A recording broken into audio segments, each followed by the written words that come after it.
kynnum glæsilega nýja samlokusíma frá Samsung, Galaxy Z Flip 7 og Galaxy Z Fold 7. Kynntu þér málið á samsungmobile.is.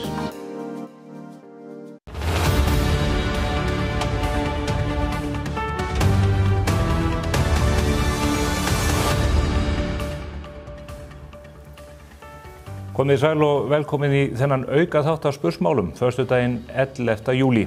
Við ætlum að vera í sumarfríi, en það haustaði snemma í Moskvu eins og maðurinn sagði. Það allt orðið vitlaust í þinginu og þá þurfum við auðvitað að efna til þáttar af þessu tagi til þess að fara yfir stöðuna. Í gær var að teiknast upp mynd í þinginu, við töldum að það væri að nást samkomulag þinglok, en nú í morgun ákvað Þórunn Sveinbjarnardóttir að ávarpa þingið klukkan 9 eða 10 held ég, og þar sagði hún að hún myndi beita 71. ákvæði þingskapalaga sem gerir það að verkum að hún stöðvar umræðu hið svokallaða veiðigjaldafrumvarp. Þar með hefur sóknum verið troðið upp í munnin á stjórnarandstöðunni sem hefur haldið upp í málþófi í tengslum við þetta mál og reyndar önnur síðustu sólarhringana, síðustu daga, síðustu vikur, og það er greinilega að þingforsetan og meirihlutann hefur þrotið örendið.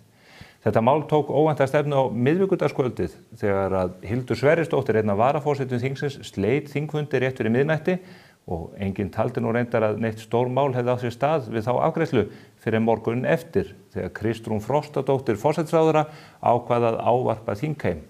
Þar voru gríðarlega stór orð látin falla, meðal annars þess efnis að meirihlutinn teldi sér skylt að verja lýðræðið á Íslandi og lýðveldið Ísland, og þá væntanlega fyrir stjórnar minnihlutanum í þinginu. Og það voru geysilega stór orð látin falli í kringu þetta. Guðmundur Ingi Kristinsson, menntamálaráðherra, hann sakaði Hildi Sverrisdóttur valdarán. Sá sem fremur, eða tilraun til valdaráns. Sá sem reynir að fremja valdarán á Íslandi, hann getur átt yfir höfði sér gríðarlega þunga refsingu. Jafnvel þyngri refsingu heldur en þeir sem deyða annað fólk.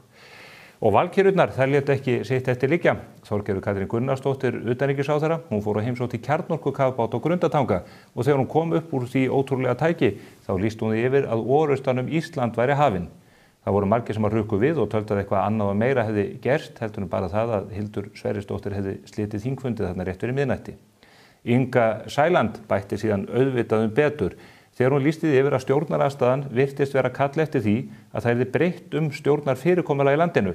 Hingað til hefði tekist að skipta valdhafa á milli kosninga með friðsömum hætti, en að mögulega þyrfti einfaldlega að fara að líta til annarra aðferða, eins og þeirra sem víða er beitt í hinum ófrjálsa heimi, þar sem fráfarandi stjórnvöldum er stillt upp við vegg í Húsasundi og hún er einfaldlega skotin. Þetta er allt með ótrúlegum ólíkindum og við höfum ekki lifað aðra eins tíma í pólitíkinni, að minnstakosti ekki frá árinu 2008. Hér á eftir ætla ég að ræða við tvær gamlar kempur á sviði stjórnmálana þessi mál. Guðmund Árna Stefánsson, fyrrum ráðherra og varaformann Samfylkingar núverandi, og Einar K. Guðfinnsson sem var ráðherra og þingmaður í aldarfjórðung, en hann var líka forseti þingsins og þekkir því þessi mál út og inn. En áður en að því kemur, ætla ég að ræða við Hildi Sverrisdóttur, þingflokksformann Sjálfstæðisflokksins. Hún er komin hingað í hús. Ég ætla að ítreka líka að ég hef gert ítrekar tilraunir til þess að fá forsætisráðherrann Kristrúnu Frostadóttur hingað í setti til þess að fara í þessa stöðu, en þeim erindum, SMS-um, tölvupóstum og símtölum er ekki svarað, né heldur frá aðstoðarmönnum hennar. Það er ekki mikill bragur að þessu og ekki mikil mannasiðir fólknir í þessu, og ég leyfi mér að spyrja mig hvort að þetta vinnulag, þessi framkoma, sé ein birtingamyndin af þeim sem við sjáum síðan birtast í þinginu núna, þar sem allt er í hreinni og tærri upplausn. Það verður tíminn að leiða ljós. En hér eftir örskamma stund, Hildur Sverrisdóttir og eftir það Guðmundur Árni og Einar K.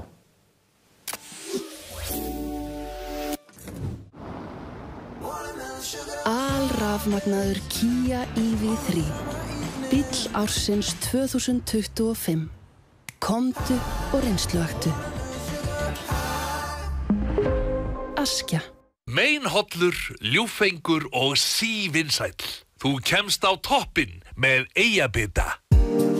Við kynnum glæsilega nýja samlokusíma frá Samsung, Galaxy Z Flip 7 og Galaxy Z Fold 7. Kynntu þér málið á samsungmobile.is. Og það er eitt sem er dálítið skemmtilegt við þetta grill. Ég myndi segja að það væri þessi fjölbreytileiki. Maður getur grillað beint yfir hitanum, svona bein grillun, En svo líka eitthvað sem kallast barbecue og það eitthvað sem maður gerir við óbeinan hita, sem að ver matinn fyrir hitanum. Og svo í þriðja lagi að það er líka hægt að breyta þessu grilli í reykofn. Það er bara að kasta nokkrum viðarköpum ofan á kolinn og umbreytist grillið í það sem kallast smoker. Og það er alveg frábært. Ég get eiginlega ekki beðið eftir að borða. Þetta áttur að vera algjört æði. The Big Green Egg fæst í kassa í Skeifunni. Góð hljóðvist gríðarlega mikilvæg þegar kemur að veljan á vinnustað. Hjá A4 bjóðum við upp á fjölbreyttar og vandaðar lausnir fyrir hvaða rými sem er. Hafðu samband eða kíktu í heimsókn og kynntu þér hljóðvistar lausnirnar sem henta þínum vinnustað. Komiði sæl að nýju. Hingaði komin Hildur Sverrisdóttir, þingflokksformaður Sjálfstæðisflokksins og einn af varaforsetum Alþingis. Hún var í aðalhlutverki í pólitíkinni þessa vikuna þegar hún sleitt fundi í þinginu á miðvikudagskvöldið og áður en ég býð hana formlega velkomna hér í sætið þá ætlum við að líta hér á upptöku úr þingsal rétt í þann mund sem að allt varð vitlaust. Sem að stóru þyrlunar að sinna á óþörfu með við stærð. Það er nauðsynlegt að sinna þessum verkefnum og oft á þyrlum en þú þarf kannski ekki stórar björgunarþyrlur til þess. Ég oft líkti þessu við eins og maður myndi bara sækja barnið sitt á leikskólanum 50 manna rútu stundum þegar það er mætt á þessum björgunarþyrlum til þess að sinna verkefnum. Þannig ef við fengjum sérhæfða sjúkraþyrlu, við höfum talað um þetta sem tilraunaverkefni á Suðurlandi, sem að myndi þá borga sig bara á því að hvaða þeir margir erlendir ferðamenn sem þyrftu að nýta þjónustuna myndu greiða fyrir það, tryggingar þeirra sem að Landhelgisgæslan er ekki að rukka fyrir núna. Það var hægt að nýta þetta til að leysa úr sjúkraflug til Vestmannaeyja. Það er hægt að færa rúmlega 100 milljónir til innan kerfisins og þú ert að draga verulega úr svona viðhalds- og rekstrarkostnaði hjá Landhelgisgæslunni í núverandi kerfi. Og þú ert en ekki síst heldur að draga úr kostnaði almannatryggingakerfisins bara vegna örorku ef að það er ekki sinnt strax veikindum og slysum. Bara að fólk komist fyrir til vinnu, verði minni afleiðingar af atburði og annað slíkt. Þannig að allt tengist þetta því hvort að veiðigjöldin hvað veiðigjöldin eigi að standa undir miklu háu hlutfalli af rekstri Landhelgisgæslunnar og ef við teljum það sér rétt að þau standi undir hlutarekstrinu að þá er mikilvægt að sú þjónusta sem að útgerðin borgar fyrir að hún sé þá til staðar og það er tryggt með því að hafa öfluga sjúkraþyrlu.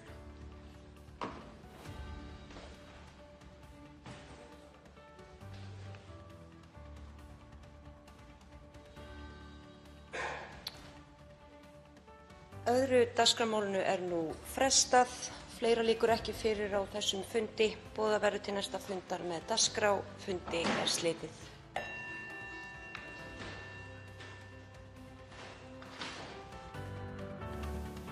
Blessuð Hildur. Velkomin á svæðið. Takk fyrir. Þetta er söguleg stund þegar við lítum tilbaka út af þeirra atburðarás sem að síðan hefur fylgt eftir. Fyrsta spurning. Þegar ég horfa á þetta, mér sýnist þér ekkert líða mjög vel við þessar aðstæður þarna? Nei, ég var aðalega örlítið hugsi þar sem að ég hafði ekki fengið neinar upplýsingar hvort að forseti hafði einhverja fyrirætlanir næturfund og ég sé að það sést þarna nú ágætlega að ég er að athuga á símanum mínum hvort ég hafi fengið einhver slík skilaboð og svo sé ég að næsti þingmaður á mælendaskrá er með ræðu sem er með andsvararétt.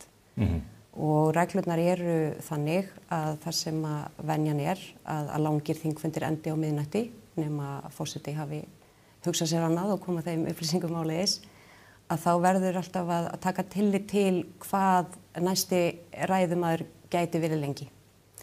Og þá þarf alltaf að gera ráð fyrir 16 mínútum í andsvör og þá viðkomandi ræðutíma líka. Þannig að þarna sé ég að klukkan er þá orðin margt og meira en myndi þá rúmast varðandi með andsvararétti þessa þingmanns. Þessa miðnættur reglu. Já. Hún er alveg skýr. Hún er alveg skýr og ég er búin að vera mikil áhuga manneskja þessa reglu lengi.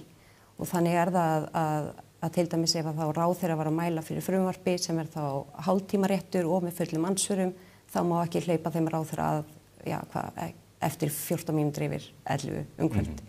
Þannig og þetta hefur verið venja lengi að svona, það sé svona heilagt svona svolítið þetta með miðnætti. En þessi vön varaforsetarnir að fá fyrirskipanir frá þingforsetum það hvernig hann vilji haga þessu? Svona alla jafna, þá til dæmis og fundi forsetisnefndar, að þá það nú yfirleitt þannig að forseti svona lætur varaforseta vita hvernig vikan áætluð, ef svo má segja.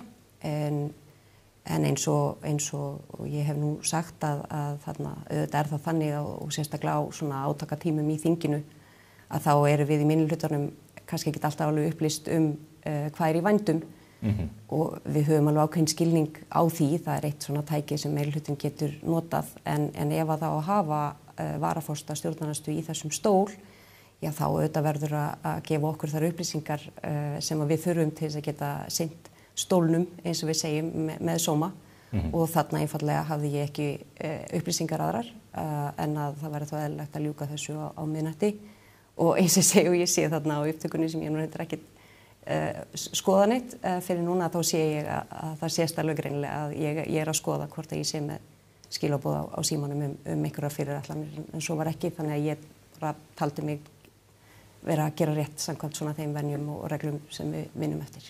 Nú að þekktir feministar eins og Guðmundur Andri Thorsson og fleiri lýsti yfir að þú hefur tekið við tilskipun eða skipunum frá Bergþóru Ólasyni þingflokksformanni Miðflokksins að haga þessu svona, hann sést þarna á upptökunni koma að hafa samband við þig, eru þið að véla þarna þessa aðgerð að slíta fundi? Nei, alls ekki og ég held nú reyndar að það sjáist nú ágætlega að það nú ég sem að tala við hann og þetta var semst við stjórnarandstaðan höfum haft hann hátinn á þessum júlífundum sem líka bara svona eitt af þessum tækjum sem við notum að við höfum verið að koma með dagskrártillögur þegar það hafi ekki verið samið svona dagskrár næsta dags sem hefur alveg stundum gert og við stjórnarandstaðan höfum verið mjög viljug þegar kemur að við að setja önnum mál á dagskrá og hleypa öðrum málum í gegn eins og bara sýnir sig að maður fer yfir lokið, það fullt af málum farið í gegn og orðið að lögum en því var ekki fyrir að fara þennan daginn, það var ekki búið að semja dagskrá og við vorum þarna að ræða þá dagskrártillögu sem var að óundirbúnar fyrirspurnir myndu komast á dagskrá því að eftirlitshlutverki stjórnarandstöðu var svolítið kippt úr sambandi þessa vikuna og við vorum ekki búin að fá óundirbúnar á dagskrá.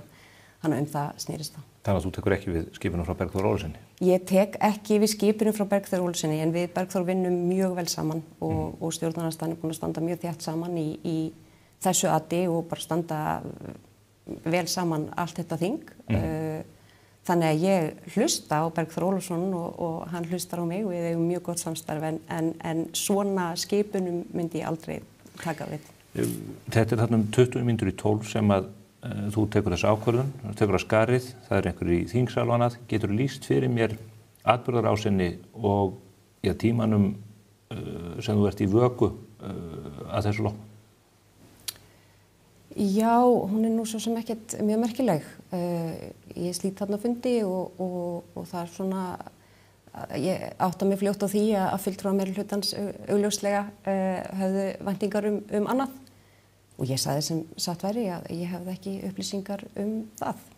En þú lýst ég að þér hafi verið mjög brugðið yfir viðbröðum þeirri framkomu sem þú varst fyrir. Er það þá frekar viðbröðin sem að koma fram daginn eftir á fimmtudaginn? Já, ég á samtal við forseta þetta kvöld þar sem ég útskýrði að þar sem ég hafði engar frekar upplýsingar þetta og þingmaður með ansvar rétt var næstur að þá sem hefði farið við miðnætti þá taldi ég mig bara vera að gera rétt. Og hún var róleg, bara þessi sagt og fór bara að ræða aðra hluti, meira að segja. Ekki stórmál í hennar, var þetta ekki að Ég ætla alls ekki að vera eitthvað að gíska á hvað hún hugsaði en þetta samtal okkar var bara bæði stutt og svona tilþrifa lítið í rauninni. Og ekki aðföra lýðræðinu, þú voru ekki fengið þá tilfinningu? Nei, alls ekki. Þannig ég fór nú bara pollrólega að sofa og vaknaði svo morguninn og áttaði mig á því að ég var í orðin ég var búin að taka völdin í landinu.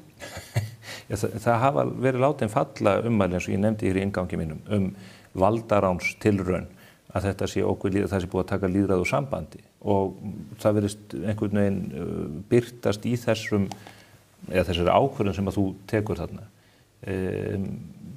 Hvernig að sitja undir slíku? Er það þægilegt eða er það vont? Nei, það þetta ógeðislegt að sitja undir slíku, Stefán. Það þetta þannig. Við erum all manneskjur, sko. En það sem alvarlegt að þetta stef sem að hefur á einn hátt eða annan verið mjög greinilegt hjá þessum glænýja stjórnar meirihluta og nýrri ríkisstjórn að sko þar sem að þau unnu þessar kosningar eða ég meina að þau ákveða mynda þennan meirihluta að þá svona þingið og allt sem því við kemur stjórnarandstaðan, hennar lýðræðislega hlutverk, allt þetta fyrir þeim, fyrir það fyrsta og maður sá þess merki mjög fljótt og öll vinnan á þinginu hefur borið þess merki. Nefndavinnan augljóslega svona stimpilpúðakennd, það svona meira verið að tikka í bóks heldur en að í rauninni eiga þetta lýðræðislega samtal sem að þarf að eiga sér stað og hlusta á sjónarmið fólks í samfélaginu, hvort sem það eru hagsmunaaðilar eða sveitarfélögin eða bara fólk út í bæ með sín sjónarmið. Þetta allt eitthvað sem við eigum að taka til okkar. Og svona hefur, þannig að við erum búin að sjá lengi svona merki þess að þetta sé viðhorfið gagnvart Alþingi og okkur og það hefur verið mikið áhugjefni. Og svo stigmagnast þetta svona og brýst út með þessum hætti í gær. Og eins og segja var bara langt mál að fara yfir öll þessi svona dæmi hinga til.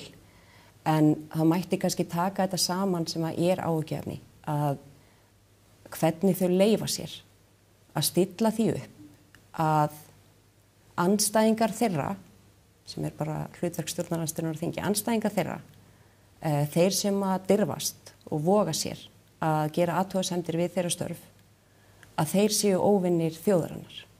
En þú skorast nú væntanlega ekki undan því að viðurkenna að þetta málþóf, því að halda ræður út kvipin og kappin, bara ræðan sem Vilhjálmur Árnason var að flytja þarna þyrluspaða og ég veit ekki hvað, þetta ein birtingarmynd þess að þið eruð að þrýsta þinginu inn í sumarið og að setja meðal annars þrýstinga á stjórnarmeirihlutann út af strandveiðimálum og öðru sem að reynast þeim erfið?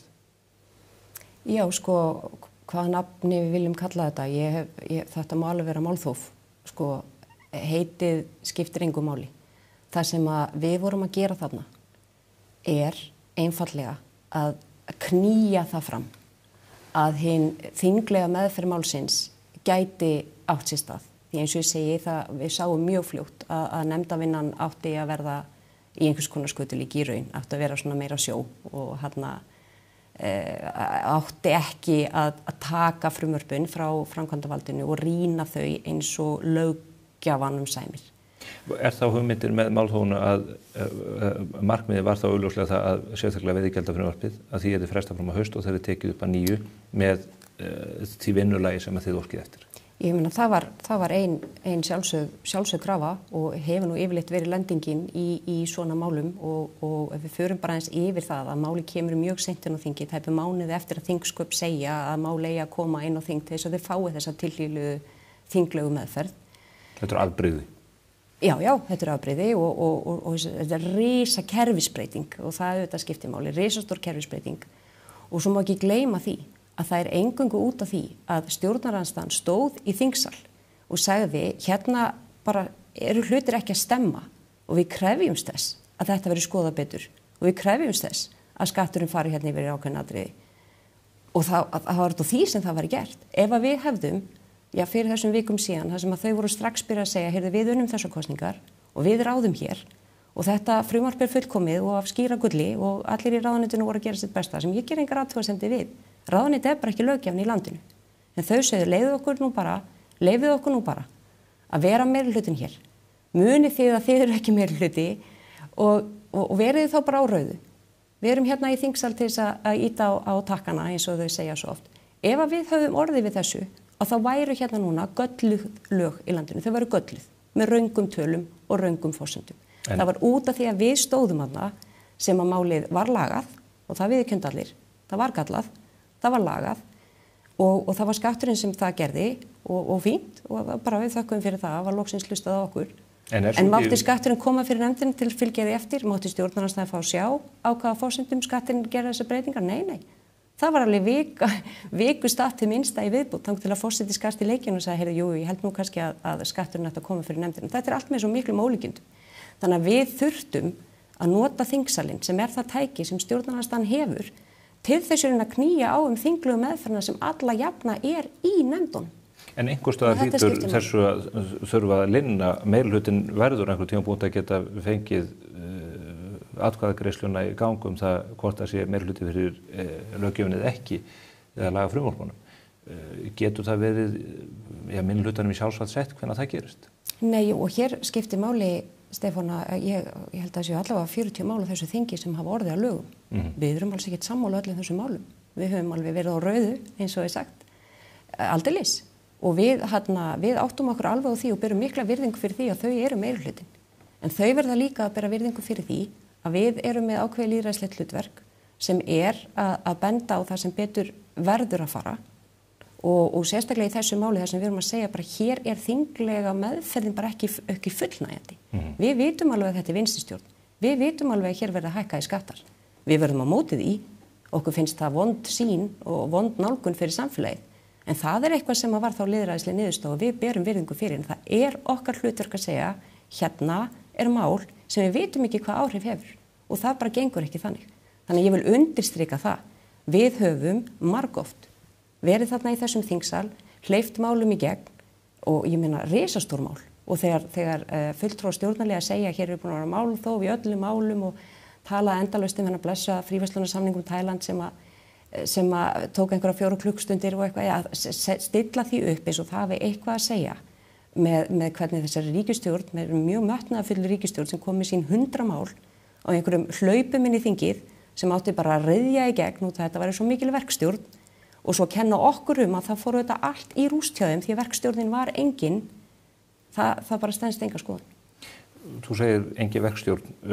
Nú auðvitað þingforseti búin að höggva á hnútinn með 71. grein í kjarnorkun hann, við ætlum að fara yfir það, en það eru þessi þingloka samningar.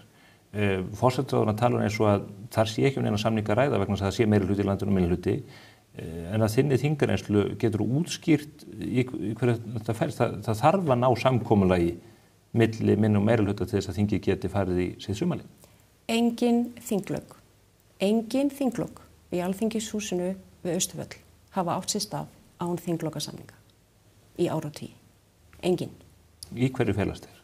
Það auðvitað misjafnt eftir aðstæðum. Það auðvitað misjafnt hvað stjórnarandstaðan kannski hefur áhyggjur af hverju sinni og jafnvel stundum eru kannski áhyggjurnar ekki svo margar en kannski vilja fá eitthvað svona pólitískt spil fyrir sig með einhverjum málum. Það fer bara eftir aðstæðum hverju sinni.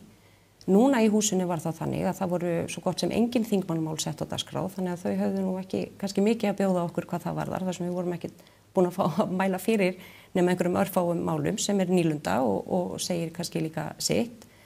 Við höfðum áhyggjur af því að þarna átt að ryðja í gegn bara vanunnum málum þannig að það var sú lína sem við dróðum í sandinn. Þessi þinglok snerust það en sko við höfum, og ég meina talandi þessa umræðu, það svona svolítið látið eins og þetta sé í fyrsta skipti sem stjórnarandstaðan nýti sér þetta tæki sem að tala í þingsalnum.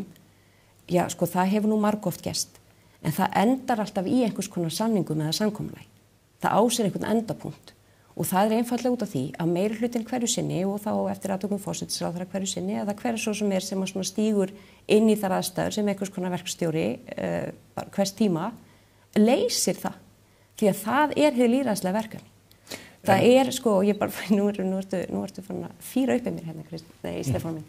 Ég og bara ég verð að fá að nefna það, að ef lýðræðishugsunin hér á okkar góða landi væri svo einföld að bara meirihlutin hverju sinni réði þessu bara, já, þá þyrfti nú bara ekki að hafa neitt minnihluta, sko. Við getum bara verið heima hjá okkur. Inga Sæland með hugmyndur það hvernig megi losa sig við minnihlutan. Já. En sko, lýðræðið miklu flóknara og miklu vandaðra fyrirbæri en það. Og mér langar líka að nefna í því samhengi, þegar oft horft til Norðurlandana og þar eru miklu skemmri umræður og þetta myndi nú aldrei gerast þar. Nei. En þar líka eru allt önnur tæki fyrir stjórnarandstöðuna og krafa að stjórnarandstaðan hafi aðkoma að málu miklu fyrr. Og það bara þeirra samstarf og áheyrn bara skrifuð inn í allt ferlið. Því ekki fyrir að fara í okkar þingsköpum. Ég ekkert endilega fullir það að þingsköpun okkar séu úr skýra gulli og get ekki tekið breytingum. Ég ekki að segja það. En þingsköpun svo þeir eru núna, þá hefur stjórnarandstaðan engin tæki nema að nota þingsalinn til þess að draga línu í sandinn og segja nei, við erum hérna í því hlutverki að tempra vald. Við erum löggjafinn, við þurfum að tempra vald framkvæmdavaldsins, það grunnhugsunin í okkar stjórnskipan og ef við höfum bara þingsalinn til þess, þá notum við þingsalinn til þess. Þínum forsætisráðherrar hafa lýst því yfir meðal annars í Morgunblaðinu morgun og ég rætt við á einhverja líka þar sem að þeir segja að menn þurfi að fresta málum, menn þurfi að finna samkomulags flöt til þess að ljúka þinginu. Hvernig lýsiru aðkomu Kristrúnar Frostadóttur, nýs forsætisráðherra, að því ferli nú í aðdraganda þessarar óskaplegu uppákomu? Já, sko ég get svo sem ekki sagt mikið hennar aðkomu einfallega því hún hefur ekkert talað við mig til dæmis. En það kannski segir eitthvað. En þú þingflokksformaður stærsta stjórnarandstöðuflokksins? Og eins og ég segi, við sáum mjög fljótt merki það að þingið var bara fyrir þeim og skipta ekki máli. Og þá auðvitað lenda þau í kannski þessari klemmu sem kemur hérna upp í júní. Það hérna forseti tekur starfsáætlun og sambandi og það eru öll málin nánast órædd og þetta allt bara í einni klessu. Hver ber ábyrgð á því? Ég meina þetta verkstjórinn sem ber ábyrgð á því, að sjálfsögðu. En forseti þingsins þá, í þeirri verkstjórn? Já, ég meina forseti þingsins ber auðvitað ábyrgð á því hvernig dagskránni stilt upp og ég heyri mikið tala að það sé þá okkur að kenna að það sé alltaf verið að ræða þetta veiðigjaldamál.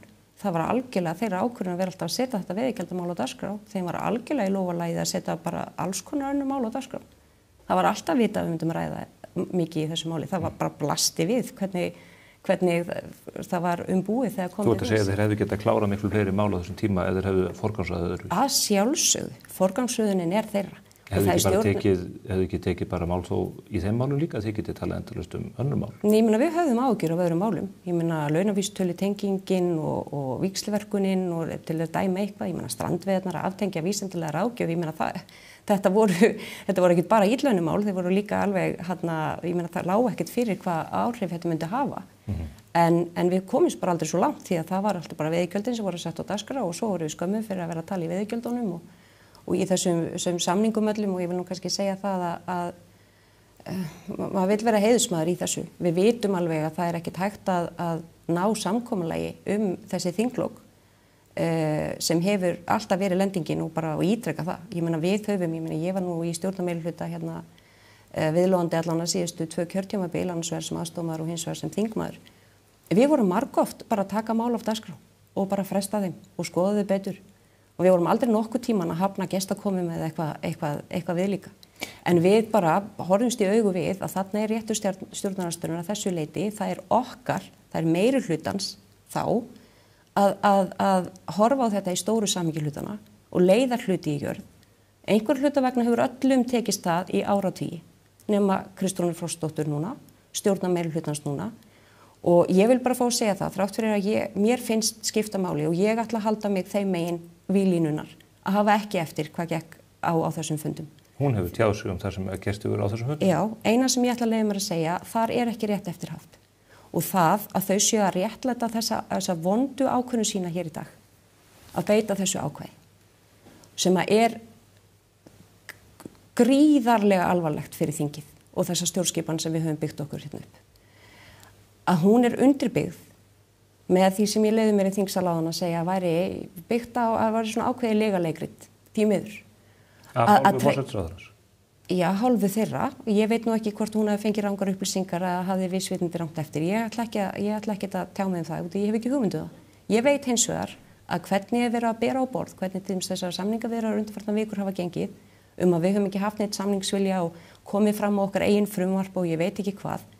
Þetta ekki rétt og það vita þeir sem að sátu við þetta borð. Ég get ekki útskýrt af hverju það verið að bæði halda hérna röngum hlutum fram, stefna í hættu bara þessu lýðræðislega samspili sem verður að eiga sér stað þarna í þessu húsi. Kjörtímabilið rétt að byrja, sko.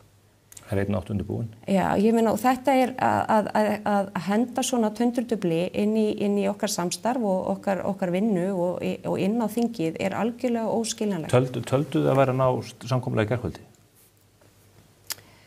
Þokaðist í samkomulag sátt? Ég get ekki betur séð sko að þetta sé eitthvað leikrit. Mér finnst þetta að vera frekar pródúserað. Ég held að það við byrjað þegar forsætisráðherra kom hér í viðtölu og sagði að hún lofaði þjóðinni því að þetta mál yrði klárað. Þá ekkert búið að vera að tala við okkur lengi. Það auðvitað þau sem halda á samningaviðræðunum og búa til funda. Og svo erum við að ræða saman og það svona verið að tosast á sem gengur í öldufalli svona samningaviðræðuna. Þá þeim allt í einu hætt. Og svo eru komnir einhvers konar afarkostir. Og svo einhvern veginn eitt einhver annað og svo slít ég fundi eftir almennum venjum með þær upplýsingar sem ég hafði. Og þá á augljóslega að láta það einhvern veginn vera ástæðuna fyrir því að nú verða þau fyrir hönd lýðveldisins Íslands að stíga inn í. Þetta auðvitað bara eitthvað leikrit og sýnir á hversu veikum grunni þau eru að byggja sína ákvörðun. Þetta einhvers konar þrjóskukast, finnst mér, að í staðinn fyrir bara að horfast í augu við og það engin skömm að því á þessu stutta þingi hjá glænýrri ríkisstjórn einfaldlega að draga þetta mál tilbaka, skoða það betur. Hlusta á athugasemdir 26 sveitarfélaga sem hafa einlægar áhyggjur á þessu máli þvert á flokka, að þá verður að böðla þessu máli gegn, þá ekki einu svona að taka gildi fyrir í nóvember. Þetta bara með svo miklum ólíkindum og þau geta ekki rökstutt af hverju. Þau eru í alvörunni að taka þess áhættu, bara gagnvart Alþingi Íslendinga, gagnvart þessu kjörtímabili og árunum framundan sem við vitum ekki hvernig muni líta út eftir þetta útspil. Hvaða afleiðingar hefur þessi ákvörðun Þórunnar að beita 71. greininni? Kallar þetta á algjöran trúnaðarbrest milli stjórnarandstöðu? Þetta mun augljóslega hafa áhrif. Ég ætla nú ekki að úttala mig það hér og nú því að ég einfaldlega veit það ekki.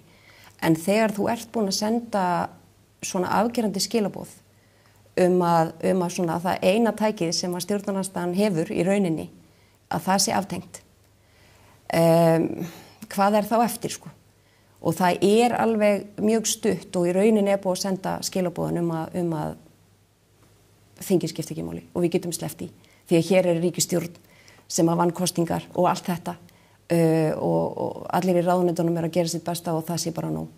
Það auðvitað mun hafa áhrif og ábyrgðin alfarið þeirra. Það var engin ástæða til þess að gera þetta. Hér engin vá fyrir dyrum. Pútín ekki á Austurvelli. Það ekki þannig. Þetta skattahækkunarmál sem ekki vita hvaða áhrif muni hafa en allt bendir til að muni hafa miklar og alvarlegar afleiðingar og á að taka gildi í nóvember. Þau geta auðvitað ekki rökstutt með neinum hætti til þess að réttlæta þessa mjög alvarlegu ákvörðun sem mun hafa einhverja afleiðingar þó ég veit ekki hér í dag sem ég sitt hérna hverju verða en það blasir við að það verða afleiðingar. Það talsverð vinna eftir að þinginu þó að þetta hafi farið svona það ekki, ég meina þið eftir að sitja þarna næstu dagana og sólarhringana við að vinda ofan af allir þessari vitleysu? Já, núna verður að spyrja meirihlutann að því. Við vitum í rauninni ekkert, ég að missa af þessari sögulegu atkvæðagreiðslu með að vera hér en allt í góðu. Þakka kærlega fyrir að forgangsraða rétt. Ég veit nú ekki með það en ég stendur mitt, ég reynir nú að haga lífi mínu þannig að ég var nú búin að lofa að koma hingað þannig að þá það þannig en ég ætla að hendast í loftkostunir þing og stuttasvarið ég veit ekkert alveg hver framvindan verður. Núna þá þessi atkvæðagreiðsla eflaust yfir staðinn aðra umræðu sem var þarna stöðvuð og svo fer máli í nefnd og svo þriðja umræða eftir. Ætlaði að nota aftur 71. grein? Ég bara veit það ekki. Eða verða þarna önnur mál dæmt inn á þingi núna? Þetta eru allt atriði sem ég hef ekki hugmynd Munið þið taka þátt í þriðju umræðu? Veistu hvernig því verða þáttað? Ég held að við ætlum bara núna að taka eitt skref í einu. Þetta var mikið áfall fyrir okkur öll og alla þá sem að bera virðingu fyrir þinginu og bara þeim lýðræðislega hlutverkum sem allir eru í þar. Þá þetta bara mikið áfall og vondur dagur. Þannig að við gerum okkar bara eins vel og við getum en við höfum ekki tekið neinar ákvarðanir og verðum bara að fá smá svigrúm til þess að melta þetta allt saman. Takk kærlega fyrir komuna Hildur. Ég óska ykkur eins og meirihlutanum góðs gengis í ykkar mikilvægu störfum fyrir hönd íslensku þjóðarinnar og það alltaf bragur á því þegar stjórnmálamenn koma og ræða og færa rök fyrir máli sínu. Við fögnum því hér á þessum vettvangi. Takk fyrir mig. Góða helgi.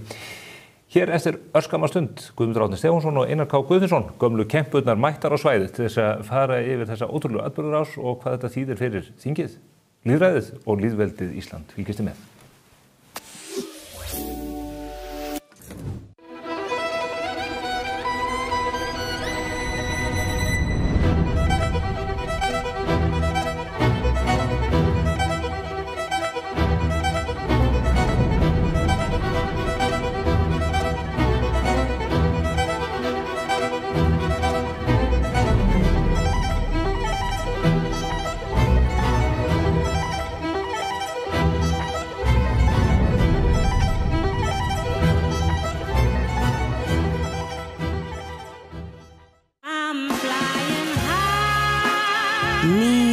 Mitsubishi Outlander.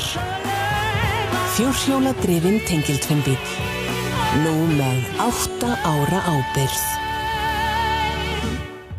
Hekla. Útsalan nú í fullu fjöri. Ekki missa þessu. Komdu og gerðu frábær kaup. Betra bak, Reykjavík, Akureyri og Ísafirði.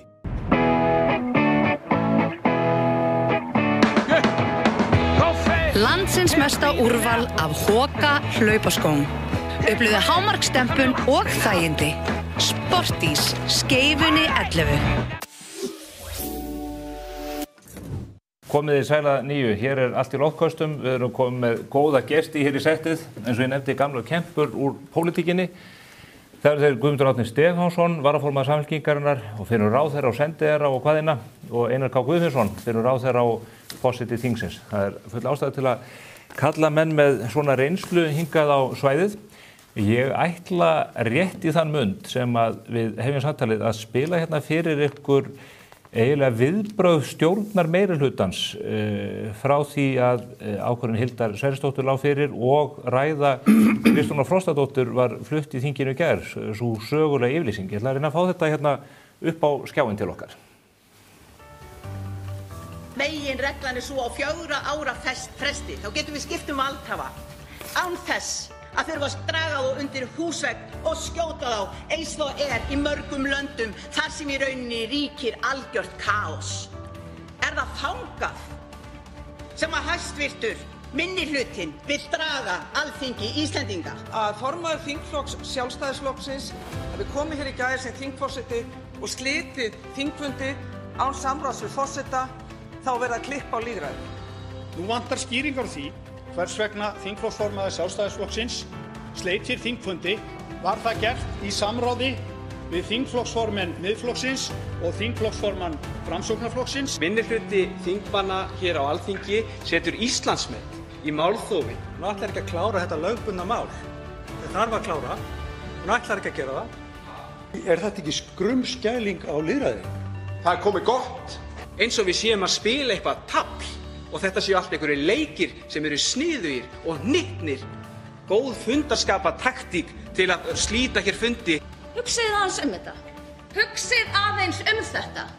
Þeir töpuðu í síðustu kosningum og það verður að læra að tapa. Minnihlutinn þorir ekki að fá þetta mál til atkvæðagreiðslu. Hér erum við einfaldlega stödd í fordæmalausum tímum. Sjálfstæðisflokkurinn í mínum huga að verða bara svona eins og aðgerðarsinnar á Austurvelli. Maður hreinlega veltir því fyrir sér og Sjálfstæðisflokkurinn sé stjórnlaus. Vitið af hverju? Vegna þess að það var snefill af virðingu.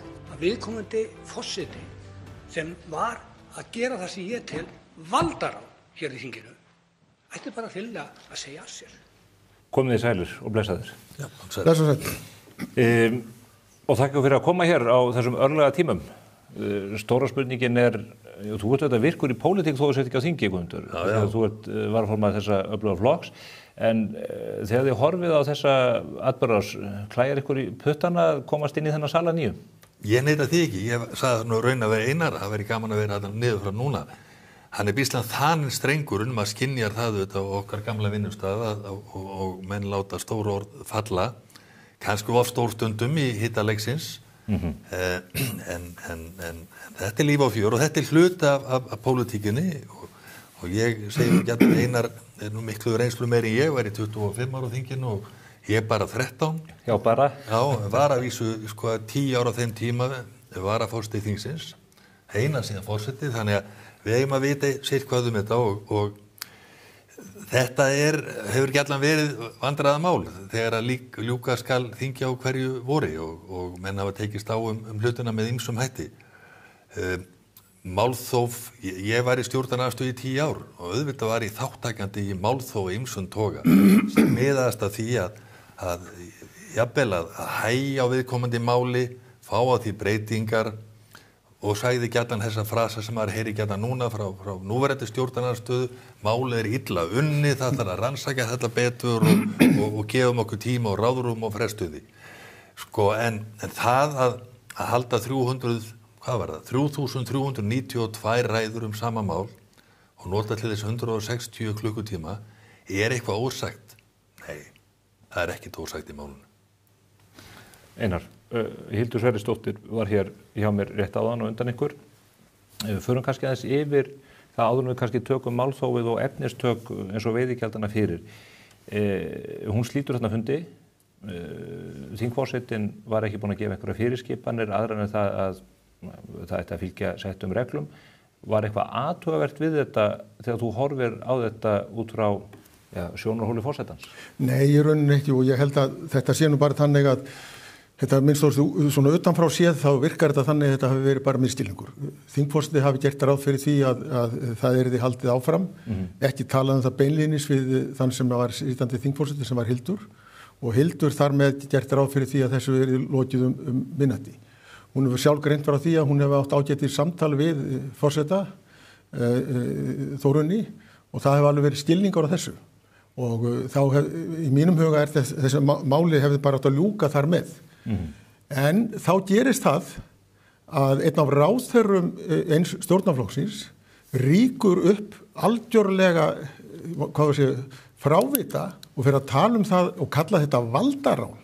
Þetta auðvitað ekki valdarán, þetta gerist bara með þessum hætti sem ég hérna að lýsa og þetta finnst mér svolítið segja manni dálítið á sögu það hvernig strengurinn þannig, hvernig menn láta í þessu og ég tala nú ekki þetta makalausu ræðu formanns flokksfólksins og ég svolítið áhyggjur af því að þetta gerist svona, þetta talað svona og þá segja menn svona bara einhvern veginn við mann, þetta bara nú Inga, þetta bara þannig Guðmundur í flokki fólksins.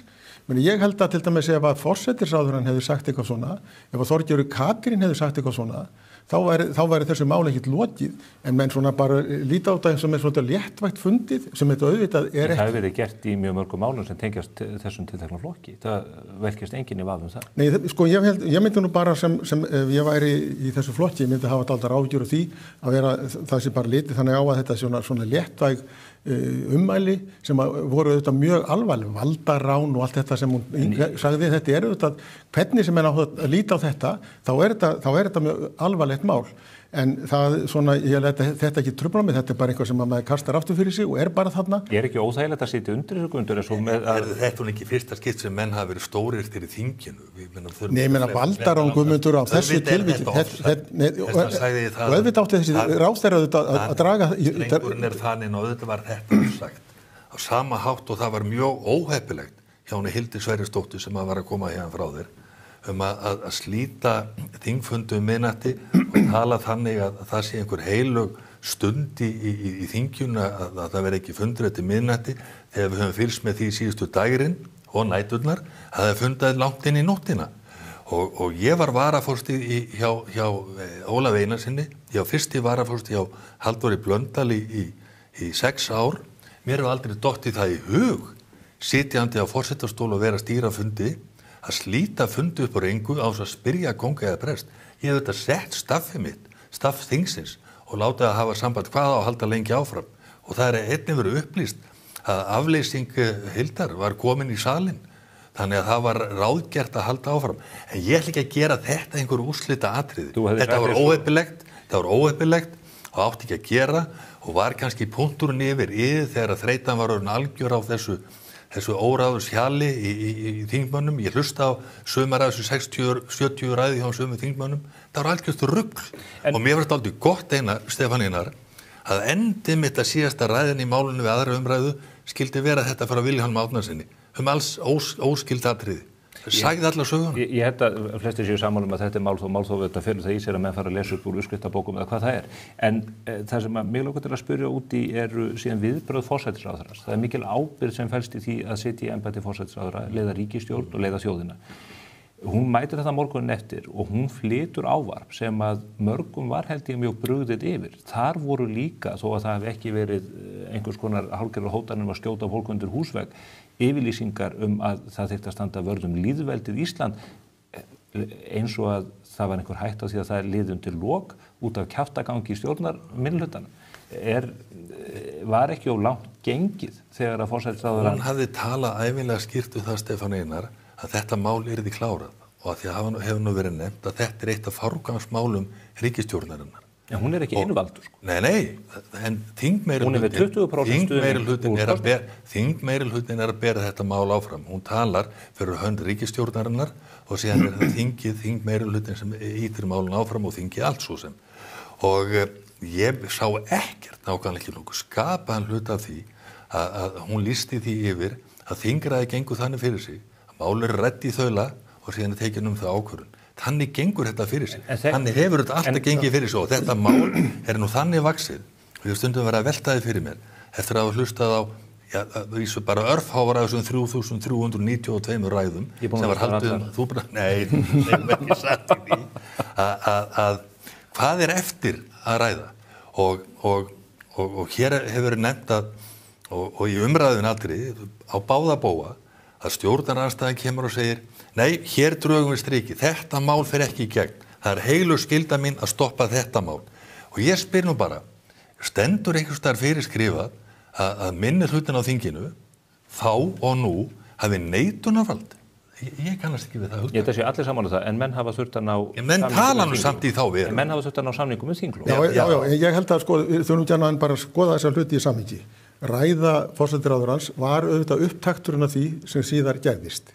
Í morgun. Já, það auðvitað bara sjáum við með því að lesa þetta núna í ljósi þess sem síðar gerðist. Þannig að það var verið bara að undirbyggja það að klippa á þetta. Sko, allan þann tíma sem ég var þingmaður og allan þann tíma sem ég var þingforseti, þá var það eitt af því sem að maður heyrði alltaf frá þáverandi stjórnarandstöðu og ég var hluta til í stjórnarandstöðu. Það var þessi ótti það að það yrði einmitt þetta yrði gert að klippa skyndilega á mál. Að nýta þessa og það er ekki þannig, Guðmundur, ég ætla að halda fram. Það er ekki þannig að þegar þú er búin að tala, hvað sagður, 3.000 ræður, 3.392 og þá segir það viðmiðið, þá ætlum við að hætta, sko. Það er bara þannig að sko, menn reyna þá, löngu áður en að þetta gerist, þá reyna menn að ná einhvers konar samkomulegi, reyna að ræða saman, getum við fundið einhver aðra leið. Ögmundur Jónasson, félagi okkar, sem seint verið talin sérstakur áhugamaður velgengni flokks eins og sjálfstæðarflokksins í samningaviðræðum lok þings. Hann heldur ekki áhugamaður stuttar ræður? Nei, og ekki áhugamaður stuttar ræður og ekki áhugamaður það að hafa veiðigjöldin lág. En hann sagði sem að mér fannst vera ágætis ábending í grein sem ég sá í morgun hjá honum og sem að var svo einfaldlega að segja, heyrðu, nú ganga menn til samninga og samningurinn er svona, við hættum núna umræðum þessi mál en ríkisstjórnin fær tryggingar það frá stjórnarandstöðunni að málið verði síðan klárað á komandi hausti fyrir til dæmis fyrir 1. nóvember að því mér skilst að það sé líkil dagsetninga þessu sambandi. Oft hefur svona verið gert. Það sem hefur verið að læðast að mér og hefur verið að læðast að mér síðustu dagana er það að stjórnarliðunum sé ekki eins leitt og þeir láta.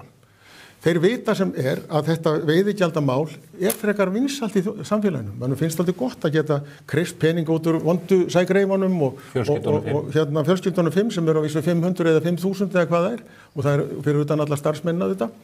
Og finnst þetta bara mörgulegt gott. Ég held að það sé ekki... Málið of vinsælt, þetta segja það. Nei, ég bara segja það, ég held að...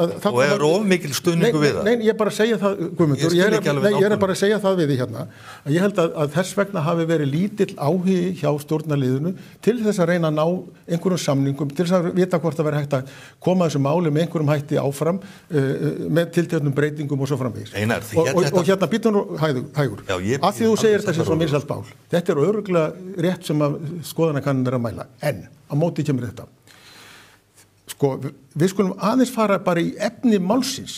Hvað er verið að gera? það verið að hækka veiðigjöld. Eigum að fara í það strax, sko.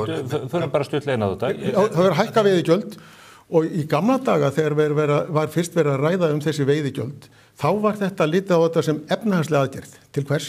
Til þess að setja byrðar á atvinnugreinina þannig að þeir myndu heltast úr lestinni sem væru veikastir fyrir. Þar sem fyrirtækin væru lögust af einhverju ástæðum. Ekki endilega vegna sem þau eru illa rekin, heldur bara einhverjum ástæðum sem þau voru lögust og þyldu byrðarnar minnst. Þetta þorðu menn að segja hér í gamla daga. Núna bara notað þessi réttlætisrök og þagað yfir því að eftir því sem að þessi skattabyrði eykst, þeim mun meiri líkur á því að fyrirtækjum muni heltast úr lestinni, fyrirtækjum muni fækka, því það markmiðið. En það hins vegar ekki sagt. Það óheiðarleiki í umræðinu. Margt þetta athuga Einar, í fyrsta lið ætla að geyma mér umræðinum veiðileyfagjöldin per se. Ég ætla hins vegar að byrja á því sem þú nefndir, að það hefði verið algengt að semja lykil frumvörp sitjandi ríkisstjórnar. Það var ekki málið Einar. Það var yfirleitt, málþóf var farið fram með málþóf til að semja frestun eða önnur mál út. En það, eins og núna hefur gerst, að lykilmál ríkisstjórnarinnar sem forgangsmál og var yfirlýst í upphafi, mál sem að réttilega hefur verið í umræðunni hér áratugum saman og datt ekki að himnum ofan, og síðan í samningaviðræðum leyfir minnihluti sér koma að henda inn svokölluðu sáttatilboði sem eðlis ólíkt og fullkomlega bastarður. Þannig hafa samningar ekki gerst í gegnum tíðina. Bara aldrei. Men ég ætla bara að rifja tvö mál. Því að þetta mál ekki óafturkræft. Þessu má breyta þegar ný ríkisstjórn kemur og ég býð eftir því í næstu kosningum að Sjálfstæðisflokkurinn fari fram með það sem sitt aðalmál að lækka veiðileyfagjöld. En ég ætla að nefna tvö dæmi sem eru óafturkræf ákvörðun. Stórmál, annars vegar þegar þið lögðu niður verkamannabústaðakerfið sem var ekki hægt að setja á aftur, hins vegar skömmu síðar rétt eftir aldamótina því að hafa búið að selja húsin úr kerfinu. Þetta fór að frjálsa markaðinn, það kosta peninga.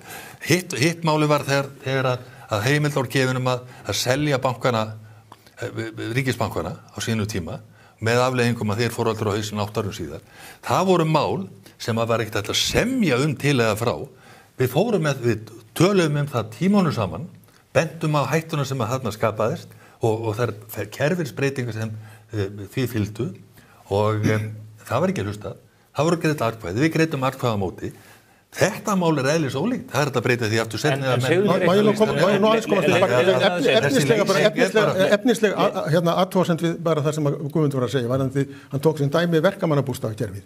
Það alveg rétt. Það var afnumið þeirri mynd sem það var, en síðan voru búin til önnur úrræði fyrir tekjuminna fólk til þess að eignast húsnæði eða komast í húsnæði. Og það auðvitað bara, þannig að þetta allt saman tók vitleysi. Það virkaði bara alls ekki. Þetta hefur allt saman virkað ágætlega. Ég boðaði ykkur ekki til þess að funda til að ræða verkamannabústaðakerfið, en það var að hætta og þetta geti skeið.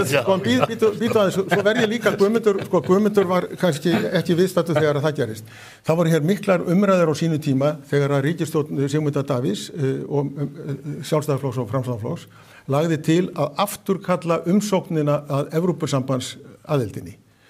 Þá lögðust þingmenn, tiltekið stjórnmálaflokks, fyrsti stafurinn Samfylking, lögðust þeir í gríðarlegt málþóf og tjölduðu öllu til og það var niðurstaðan svo að menn bara kölluðu þetta aftur, hættu við þetta og sögðu bara einfaldlega, það nægir að Íslands stjórnvald á þessum tíma skrifi bréf. Það skildi ekki bréfið. Eitt lítilslegt bréf það að þessum umræðum væri hætt og auðvitað það öllum ljóst að nú hafa liðið 10-20 ár og menn fari ekki í það að byrja frá það sem enda var 2010 eða eitthvað svoleiðis, menn bara verða að hefja þessar umræður nýju.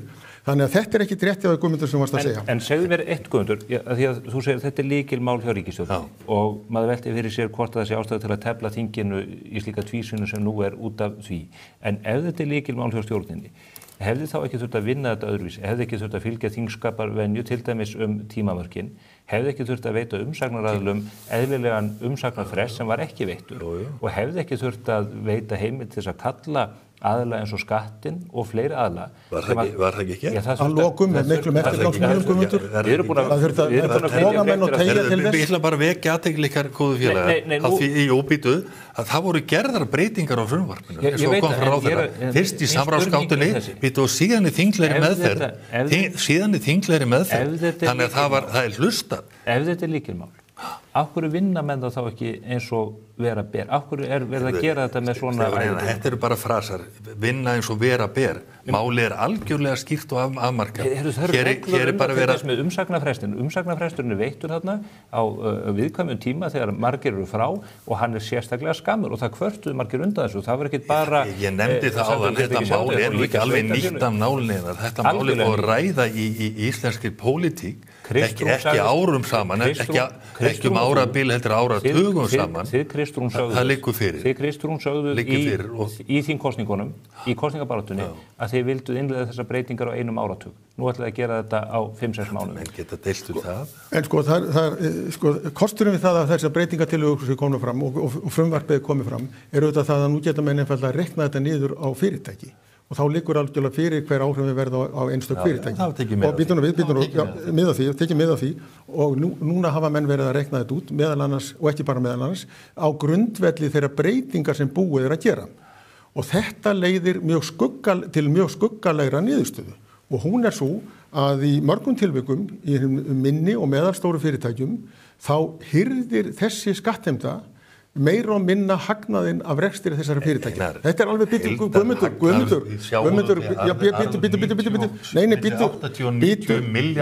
býtu rólegur Guðmundur. Nei, við skulum ekki gera það. Ekki málþófsrugl, við skulum bara tala út frá staðreyndum. Ég hef bara séð, það hafa verið að birtast hjá einstökum fyrirtækjum upplýsingar þar sem menn hafa verið að reikna út hver verða áhrifin á mitt fyrirtæki. Og áhrifin eru bara heilmikil á minni og meðalstór fyrirtæki. Ég er ekki að segja... Það er búið að lagfæra það. Nei, það er ekki búið að lagfæra það. Það er ekki búið að lagfæra það. Það vil enginn tala um þessu stóru fyrirtæki og þið gerðu bara grína því hér fjölskyldurna 5 eða 10 eða hvaða nú er. Sko, stóru útgerðar aðilarnar í íslensku sjávarútvegi, þetta er safnast á þeirra hendur að miklu leyti, er að skila umtalsverðum hagnaði. Og eru fullkomlega útbærir á það að greiða fyrir afnot af eign þjóðarinnar. Því að hérna erum að ræða ekki skatt, heldur leigu að afnotum eins og leigir íbúð. Ég heldur þetta að enginn deilum það, en ég held að... Mér langar að koma inn í þetta. Þetta er alveg rétt hjá Guðmundi. Það hefur auðvitað átt sér stað mikil samþjöppun í íslensku sjávarútvegi eftir að framsalskerfið var innleitt 1991. Og ég held að enginn sem á þeim tíma sat á Alþingi, þetta var fyrir þetta er svo langt síðan þetta var fyrir mína daga. Enginn hafi þá gert sig grein fyrir því hver nákvæmlega áhrifin eru. Þau byrjuðu auðvitað hægt og síðan urðu miklu hraðari og það hefur orðið gríðarleg samþjöppun. Og afleiðingin hefur til dæmis orðið sú að menn hafa verið að staðið frammi fyrir því að missa fiskveiðiréttinn úr heilu byggðarlögunum og eitt af því sem að ég auðvitað var mjög mikið að berjast í og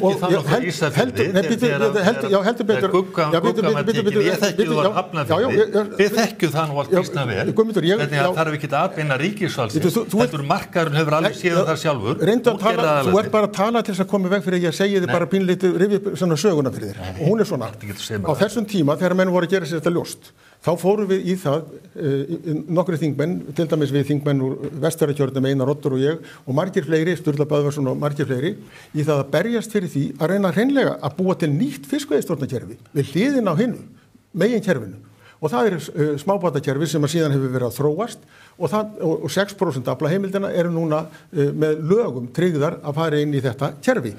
Þetta var okkar viðbrögð. Þetta voru auðvitað ekki við gátum auðvitað ekki varist vondri niðurstöðu fyrir ýmis byggðarlög. En þetta hjálpaði mörgum, þetta kom mörgum byggðarlögum aftur upp á lappirnar. Þar sem ég segi núna er verið að fara í raun og veru þessa leið með ýktum hraða. Með því að setja á þessi þungugjöld sem að muni gera það verkum að veikari fyrirtækin, minni fyrirtækin, þau sjá sér óvænna. Það óvænna að þau muni fara til stóru fyrirtækin og segja, heyrðu, kemst ég ekki bara í skjól hjá þér? Og nú finnst mér að ríkisstjórnin ég er alveg rétt, sérhagsmuni litlu byggðarlagana, þá bar ég fyrir brjósti, sérhagsmuni litlu byggðarlagana. Ein spurningu þetta, hraðfrystihúsið Gunnvör, að þú vísar Ísafjörð, þú sýnir þessir útreikningar eftir breytingar á löggjöfinni, að það fari 80-90% af hagnaði þessa fyrirtækis í ríkissjóð. Hefur engar áhyggjur í ljósi þessar útreikninga á að þetta geti haft neikvæðar afleiðingar fyrirtækja? Ég hef ekki áhyggjur af því, Stefán Einar. En ef 80-90% af hagnaðinum fer út af því? Þú getur tínt til einstök fyrirtæki þarum og það getur vel verið að þetta er stærsta sjávarútvegsfyrirtæki í Vestfjörðum. Ég veit að ég var þar gríðarlega vel rekið, afskaplega vel rekið í alla staði. Ég hef engar áhyggjur af því og ég held að þetta muni allt saman þróast vitibornum hætti og vekja athygli á því að þessi 6-7 milljarðar sem eiga að koma til viðbótar við þegar ákveðin veiðileyfagjöld fara til innviða uppbyggingar sem við þurfum á að halda. Ég vek líka athygli á því að þegar maður ræðir þessi mál sérstaklega við sjálfstæðismenn að þegar maður nefnir eigum ekki að láta þá markaðin ráða för í auknum mæli þegar það kemur þessi álagningu. Þá er eins og maður nefnir snör í heimsmanns húsi. Og hverjir voru sérstakir andstæðingar þess upphafi þegar að fiskmarkaðarnir voru settir á. Það voru sjálfstæðismenn. Þannig að þessi hægri flokkur sem að hamrar á því að vinstri menn séu skattaglæðir og annað því líkt, þegar við nefnum það að markaðurinn fá ráða fyrr, þá allt í hennu verður allt. Þú færð að hafa loka orðinu þetta. Þetta er bara, þetta er ekki markaðurinn hjá þessum mönnum, þetta er skattarnir. Það er eftirlæti flokksins að Guðmundar Árna. Skattar og meiri skattar. Þú fékkst næstu því að hafa loka orðið í þessu máli. Ég ætla núna að spyrja þig Einar og Rita Guðn líka út í þessa yfirlýsingu forsætisráðherrans í þinginu í morgun. Þekkið þið einhver dæmi að forsætisráðherra Íslands hafi mætt í ræðustól Alþingis og tekið jafn djúpt í árinni eins og þarna var gert. Ég bara spyr út frá ykkar sögulega. Þú ert að vísa til hvers? Til yfirlýsingar Kristrúnar í gær þar sem hún sagðist telja sig þurfa að verja lýðveldið Ísland. Já, mér fannst þetta eðlileg orð hjá henni og hún ræddi þetta þingræðið. Var þetta ógn við lýðveldið? Er þetta ógn við lýðveldið Ísland? Ekki það að þingfundi var slitið þarna í fyrrakvöld, það er ekki það. En heldur málþófið og það að því að nú erum við að tala um það fyrirkomulag þingskapana með þessum 5 mínútna ræðum að það er svona eiliðavélin. Það getur talað fram að jólum þess vegna málið þó að allt innihald sé farið og búið. Og hún var einfallega að segja það á þingræðið, á lýðræðið ekki að fá ráða för. Er ekki komið svo tími að við greiðum atkvæði málið. En það var ekki flóknari það og þannig ég skil ósköp vel frustrasjón. Stjórnarandstaðan fylgdi lögum, þingskapalögum. Það er alltaf ógn við lýðræðið Íslandi. En í þingsköpum er líka 71. greinin og þegar að mál eru komin í óefni og síðastur og að því að formaður Sjálfstæðisflokksins nefndi það nú í ræði í morgun tók sérstaklega eftir því. Þetta er fyrsta skipti frá 1959 sem að þetta er gert. Hver á forsætisráðherra þá? Ólafur Thors?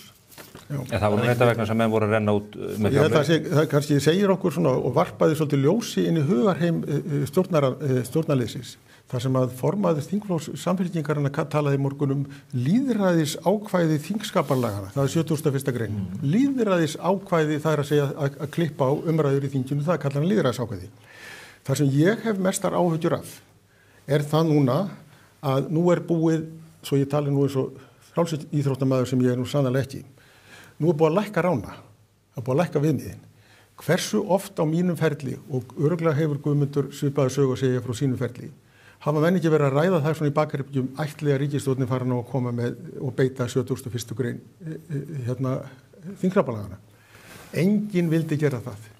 Jóhanna sem var nú alveg þurftu auðvitað ýmislegt að þola af okkur á sínu tíma, aldrei kom þetta með stóðstöðu bauð upp á þetta. Og ég segi það núna, Össur Skarphéðinsson segir í árið Drekans sem að kemur úr 2013 á síðu 164 að Jóhanna Sigurðardóttir og fleiri hafi verið farnir að ota þessu vopni framan í meðal annars þáverandi þingforseta og það hafi endað með mjög hörðum slag milli Ástu Ragnheiðar og hennar á þeim tímapunkti. Ég ætla bara að klára þetta með þessum orðum í nafni Friðarins. Segja það bara. Friðars. Þá ætla ég að segja það sko, ég held að það sem ég hef áhyggjur af, þetta er eitt og einstakt mál. Þessu er lokið með þessum hætti. En það sem ég hef áhyggjur af er það sem ég er að segja, nú bara lækka rána. Við höfum hingað til, ég hef oft orðið vitna því að menn hafa verið að velta fyrir sig hvort ætti ekki að fara að beita þessu ákvæði, en þegar á hólminn hefur komið hafa menn sagt nei. Ég held að núna verði þessu ákvæði beitt miklu oftar, ég veit ekki hvort að þessi ríkisstjórn gerir það, en ég held að fordæmið gefið því miður og ég myndi svo sannarlega vonast til þess að Saga myndi dæma það að ég hefði, þetta var óþar áhyggjur mínar, en ég held að þetta sé svona og eins og menn tala þetta núna og kalla þetta ákvæði lýðræðisákvæðið, það segir mér að það verður, menn muni ekki standast freistninguna. Ég held að sem ástæðlust fyrir Einar ágætur að auka á dramaði þessi ákvörðun. Þetta ekki drama, þetta er bara rökleg niðurstaða. Nei, þessi ákvörðun var tekin, hún var rétt á þessum tímapunkti, hafa búið að slá Íslandsmet í málþófi og rugli vil ég segja og þetta snerist líka virðingu þingsins og ég bara hvet fólk til að fara í upptökur á þinginu og hlusta á þetta raus og rugl sem kom frá mörgum þingmönnum. En ég bara segja það að þetta var ekki umræðum efnisatriði. Þetta var, enda eins og ég sagði, það var talin heilug skylda Sjálfstæðisflokksins að stoppa þetta mál. Og þá endar þetta alltaf þannig að ákvörðun þarf að taka af einum öðrum toga og lýðræðið hvað tekur sinn tóll. Við ætlum að gera örstutt auglýsingar hér ágættu áhorfendur og við komum hér að vörmu spori.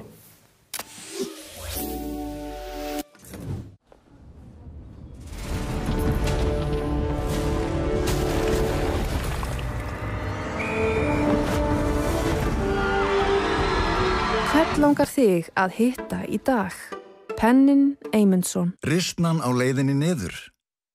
Gott eða slæmt? Cardio, einfaldari útgjöld. I love you ógslamatska. Já, ég líka. Þú veist, þú getur alltaf treyst á mig. Já, og þú getur náð í mig hvar sem Hversu næs? Sjá svona fallegt og gott farsímasamband. Þú þarft aldrei að hugsa sambandið. Það bara virkar. Þú getur meira með símanum. Vantar þig bílavarahluti? Á Poulsen.is finnur þú bílavarahlutina út frá bílnúmeri. Velur viðeigandi varahluti og pantar. Við sendum all land. Poulsen.is. Komdu og reynslaktu glænýjum Toyota Land Cruiser 250 hjá viðurkenndum söluaðilum. Toyota. Förum lengra.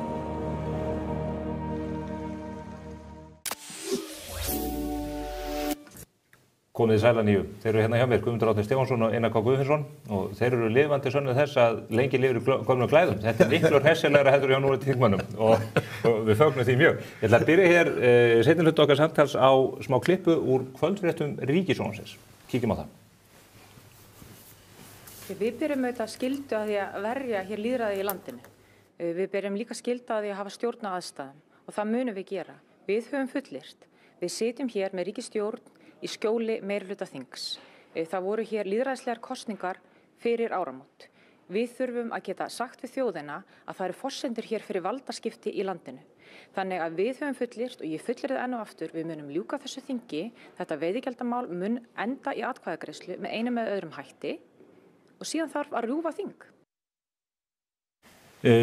Forsætisráðherra talar þetta mjög afgerandi og segir að það þurfa að verja lýðræði. Þetta er síendurtekið stef þannig að það er ekki neitt misskilningur á ferðinni þar en hún endar síðan þetta viðtal á því að lýsa yfir að síðan þurfa að rjúfa þing. Það voru nú mismæli öllum líkindum. Það er ekki verið í umræðuna rjúfa þing og eftir til búið til kosninga. En er ekki þingur og verið hugtak sem Nei, ef við horfum á þetta í samhengi, hún átti við allt annað. Þannig að ég tel þarna innboðið að hún hafi mismælt sig. Er hún eiginlega vel að sér? Hún er afskaplega vel að sér og það er ekki skrítið Stefán Einar að hún nýtur þvílíkara vinsælda með þjóðarinnar, rösk kona, talar mál sem að fólki skilur, gerir flókin mál tiltölulega einföld, hún er bara fórustumar að Guðs nóg og ég segi þetta nú ekki bara vegna að ég er varaformaðurinn en það er nú bara þannig, það er veruleikinn og þetta nýjasta nýtt. Er það fórustumaður af Guðs nóg sem ekki nær að ljúka þingi öðruvísi en að þingið sé sprungið í loftu? Já, sko, þegar að samningsviljinn er ekki meiri hjá stjórnarandstöðunni, þegar það liggur fyrir sá eindreitni vilji stjórna meirihlutans að ljúka tilteknu máli og því ég svara með þeim hætti að það sé heilug skyld að stoppa það, þegar að viljina til þess að semja önnur mál kannski inn í haustið og annað þvíumlíkt, samningar eru margháttar. Þetta mál var ekki til samninga.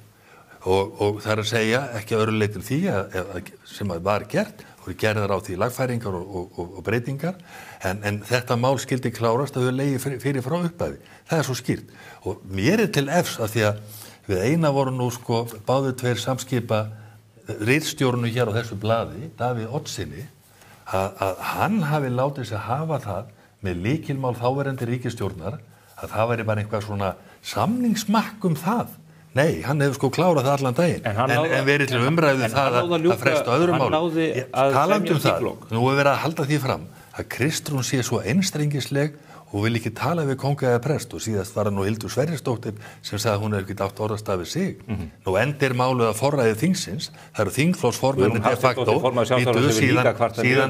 síðan hefur Kristrún auðvitað að tala við sína samherja í formanstólum annarra flokka.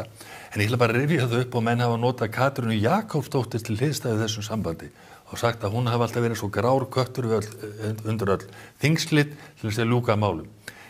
Sko ástæðan fyrir því, þó þannig að ég var ekki á vettvangi, ég veit að frásögnum þeirra sem voru það. Ástæðan þá var svo að hún var að reyna að líma saman eigin hóp í stjórnarmeirihlutanum. Það er að segja Ríkisstjórn Vinstri grænna, Framsóknar og Sjálfstæðisflokks því að þar var óeiningin algjör. Nú hins vegar búum við samstiga ríkisstjórn sem kemur til leiks klár og kvitt í slaginn og það þolir ekki núverandi minnihluti og ég vek athygli á því að rifja þau þið báðir, þið vitað þetta. Sjálfstæðisflokkurinn hefur verið 80% af lýðveldistímanum í ríkisstjórn, verið í 64 ára af 81 og óvanur því að vera stjórnarandstöðu og kann ekkit annað. Býttu nú við, Sjálfstæðisflokkurinn og þessi flokkar náðu samkomulagi við Jóhönnu Sigurðardóttur. Af öllum, þú þekkir nú samstarfið hana. Það nú ekkert venjulegt mál að eiga við. Nei. Mestu ártreka settur Össur Skarphéðinsson. Ljúflingur hinn mesti. 2009-13 tókst að ljúka þing. Ég þekki Jóhanni jafnvel og Össur og Jóhanna var ljúflingur í alla staði. Auðvitað texta, herðu við erum ekki búið með þetta þing. Auðvitað text að ljúka þessu þingi. Ertu viss? Það verður gert með samningum. Heldurðu það? Ég bara gefur auga leið. Það ekki að beita 71. grein bara hvert einasta. Já, sko, þá spyrjum við, bara þá spyrjum við það. Þú búin að vera að tala stanslaust núna. Hvað gerist í kjölfarið, sko? Ég hef áhyggjur af því, ef stjórnarandstaðan ætlar að halda áfram gíslatöku einstakra mála, að þá náttúrulega menn í vandræðum. En getur hún limpast niður undir þessu? Kallar að gíslatöku Instagram-mála, Guðmundur. Þú varst nú lengi í stjórnarandstöðu, ég hef verið í stjórnarandstöðu, þetta ekki gíslataka, þetta þetta bara þannig að menn Allt og stutt í stjórnarandstöðu. Nei. En ég hafði líka gaman að því, þetta var þetta skemmtilegt líka á vissan hátt og þetta að vera erfiði tímar. En sko það sem við gerðum okkur alltaf grein fyrir því, við reyndum að vinna þetta af ábyrgð og þó við gerðum þetta mikilli festu. Og það sem mér finnst svo alvarlegt í þessu það að sko eins og mér finnst þetta mál hafa verið að teiknast upp sko fyrir framan augunum á manni það að menn hafa verið að líta svolítið á þetta sé heppilegt átakamál fyrir hvern? Fyrir ríkisstjórnina. Af því að eins og Guðmundur búin að vera rekja í löngum máli, þá þetta mál þess eðlis að mörgum finnst að það sé bara mótilegt á þessa sægreifa að borga þess meira. En þetta ekki svona einfalt. Og það sem ég óttast líka það að hinga til hafa menn, og ég veit alveg það, hefur oft verið svona freisting meðal einstakra stjórnarliða að beita þessu ákvæði.